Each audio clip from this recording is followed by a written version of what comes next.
ماشاءاللہ دیکھیے میں نے خطبہ وغیرہ یا کوئی اپنا موضوع سخن اس وجہ سے نہیں چنا ہے، زیادہ دیر مجھے نہیں بولنی، سمجھ رہے، بس تھوڑی دیر میں جو ہے یہ ہمارے چاچا جان جو یہاں بیٹھے ہوئے ہیں، بس میں ان کی فرمائش پر جو ہے تھوڑی دیر کے لیے کھڑا ہو گیا ہوں۔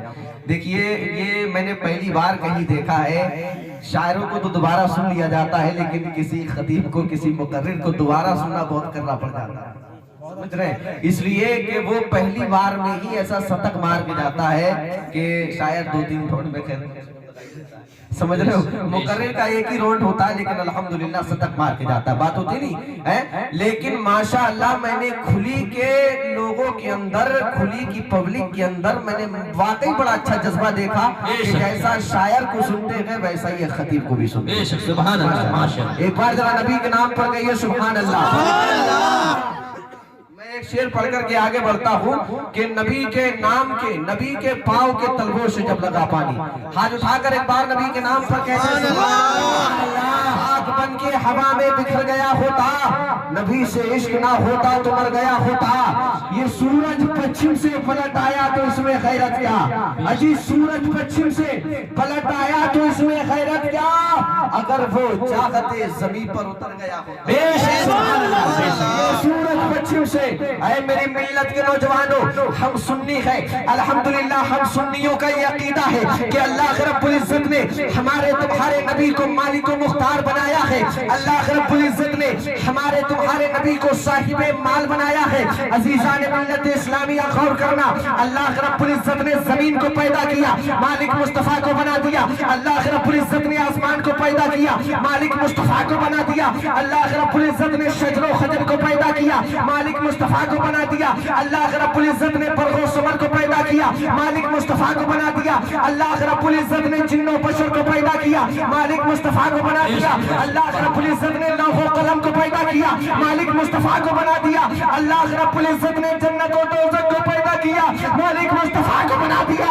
اے میرے ملت کے نوجوانوں، یہ زمین مصطفیٰ کے لیے ہے، آسمان مصطفیٰ کے لیے ہے، شجر و خضر مصطفیٰ کے لیے ہے، برق و ثمر مصطفیٰ کے لیے ہے، جن و بشر مصطفیٰ کے لیے، ہم تم تمام چیزیں مصطفیٰ کے لیے۔ اور جب بریلی کا امام احمد رضا بولا تو بڑی پیاری بولی بولا، امام احمد رضا بولا یا رسول اللہ، یہ زمین و زمان تمہارے لیے، زمین و مکان تمہارے لیے، زمین و چنا تمہارے لیے، تمہارے لیے، تمہارے لیے، ہمارے کہاں تمہارے لیے، اٹھے بھی وہاں تمہارے لیے، یا رسول اللہ تمہاری جماعت، تمہاری جماعت، زمین و فلک، سما کو سما، میں سنگا لگا تمہارے لیے، ہوا کو چلے کہ باغ پھلے، کہ دل ہو پھلے، لبا کے بلے، سنا میں کھلے، رضا کی زبان تمہارے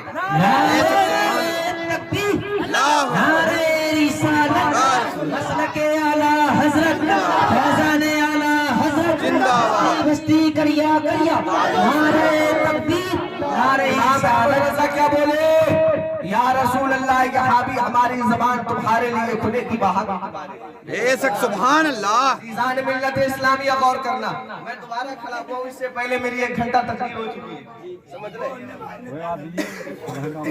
اس سے پہلے بھی جو ہے میری 1 گھنٹہ تقریر ہو چکی ہے، سمجھ رہے ہیں، لیکن یہ آپ کی محبتیں ہیں کہ میں دوبارہ کھڑا ہو گیا۔ اب غور کرنا عزیزان ملت اسلامیہ، اللہ رب العزت نے سرکار کو کیسا نوازا، اللہ رب العزت نے کیسا نوازا، سرکار کے صحابی ہے، صحابی کا نام حضرت ابو ہریرہ، سبحان اللہ، کیا نام ہے؟ حضرت ابو ہریرہ سرکار کی بارگاہ میں حاضر ہو گئے، اللہ اکبر، حاضر ہونے کے بعد میں عرض کرتے ہیں یا رسول اللہ، میں آپ کی بارگاہ میں اس لیے حاضر رہتا ہوں کہ تاکہ میں آپ کی باتوں کو سنوں اور آپ کی باتیں سننے کے بعد میں دوسروں تک پہنچا دوں۔ سرکار کے صحابی کی بات کون کہہ رہے ہیں؟ حضرت ابو ہریرہ، یا رسول اللہ لیکن میں کیا کروں، میرا قوت حافظہ اتنا کمزور ہے، یا رسول اللہ ادھر میں آپ کی بات کو سنتا ہوں، ادھر میرے ذہن سے نکل جاتی ہے۔ اے میری ملت کے نوجوانوں غور کرنا، میرے مصطفیٰ یہ نہیں فرما رہے ہیں اے ابو ہریرہ تمہیں دماغی نکھانے کی ضرورت ہے، ابو ہریرہ تمہیں علاج کرانے کی ضرورت ہے، نہیں میری ملت کے نوجوانوں توجہ کرنا، میرے تمہارے نبی نے ارشاد فرمایا اے ابو ہریرہ اپنی چادر کو بچھا لو، حضرت ابو ہریرہ نے اپنی چادر کو بچھا لیا، بچھانے کے بعد میں میرے مصطفیٰ نے اپنی اپنے ہاتھوں کو اٹھا دیا. اے میری ملت کے نوجوانوں, وہ خالی ہاتھ آسمان کی جانب اٹھ رہے تھے اور خالی ہی ہاتھ ابو ہریرہ کی چادر میں واپس لوٹے جا رہے تھے. دنیا کی نگاہ دیکھ رہی تھی, وہ ہاتھ بظاہر خالی تھے, لیکن ایمان والوں کی نگاہ دیکھ رہی تھی, وہ ہاتھ خالی نہیں گئے بلکہ دو جہاں کی نعمتیں ان خالی ہاتھوں میں موجود ہیں.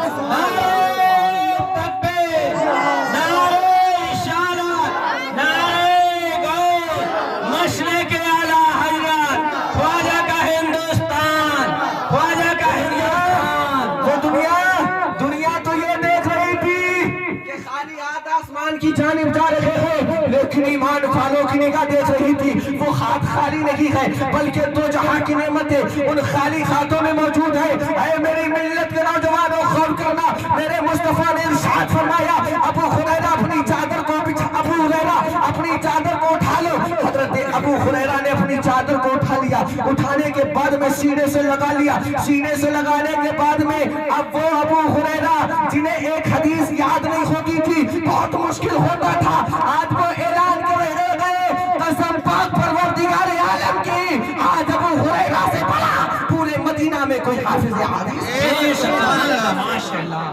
سبحان اللہ, اللہ اکبر. جنہیں ایک حدیث یاد نہیں ہوتی تھی, وہ اعلان کر رہے تھے کہ حضرت عمر بن عاص کے علاوہ جو کہ لکھنا بھی جانتے ہیں, جو کہ پڑھنا بھی جانتے ہیں, اور ابو ہریرہ نہ تو لکھنا جانتا ہے نہ پڑھنا جانتا ہے, اس کے بعد بھی ابو ہریرہ کا پورے مدینہ کے اندر اعلان ہے, اے مدینہ والوں سنو, ابو ہریرہ سے بڑا کوئی حافظ احادیث نہیں ہے.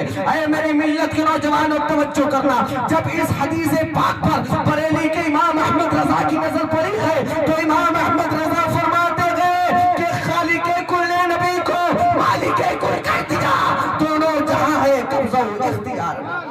سبحان اللہ, سبحان اللہ. مالک کل نبی کو خالق کل کر دیا, دونوں جہاں ہے قبضہ و اختیار میں. اللہ اکبر. صحابہ کا عقیدہ کیسا تھا؟ حضرت عکاشہ, ایک جنگ میں حضرت عکاشہ رضی اللہ تعالیٰ عنہ حاضر تھے. سرکار دو عالم صلی اللہ علیہ وسلم کی بارگاہ میں حاضر ہوئے, عرض کرنے لگے, یا رسول اللہ, میرے پاس لڑنے کے لیے تلوار نہیں.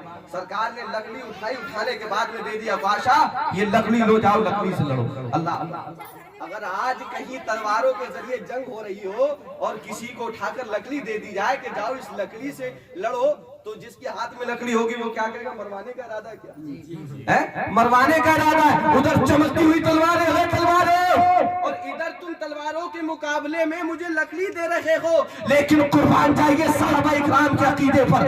اللہ اکبر. اے مسلمانوں, جب میرے مصطفیٰ نے لکڑی کو اٹھا کر دیا ہے تو صحابی رسول نے سوال نہیں کیا, یا رسول اللہ, ادھر تو تلواریں چمک رہی ہیں, ادھر آپ مجھے لکڑی دے رہے ہیں. نہیں, بلکہ یہ صحابی کا عقیدہ تھا کہ جو لکڑی سرکار نے عطا کی ہے یہ عام لکڑی نہیں ہے, ضرور اس کے اندر کچھ نہ کچھ بات ہے. اور عزیزان ملت اسلامیہ, جب عکاشہ اس لکڑی سے جنگ کر رہے تھے تو تاریخ گواہ ہے وہ لکڑی چمکتی ہوئی تلوار کی طرح کام کر رہی ہے. سبحان اللہ, سبحان اللہ.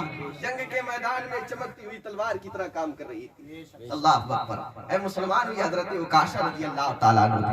بیان تو بہت لمبا موضوع ہے یہ اختیارات مصطفیٰ کا, اور اگر کربلا کے تعلق سے بولنا شروع کیا تو اللہ اکبر, اس کے لیے تو 3-4 راتیں چاہیے, سمجھ رہے ہیں.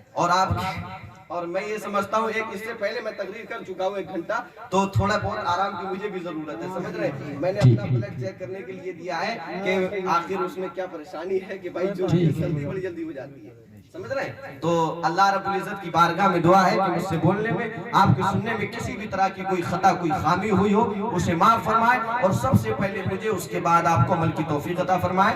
بھائی نے کہا تھا کربلا کے تعلق سے, تو انشاءاللہ کربلا کے تعلق سے اور کبھی بیان ہوگا. وآخر دعوانا الحمدللہ.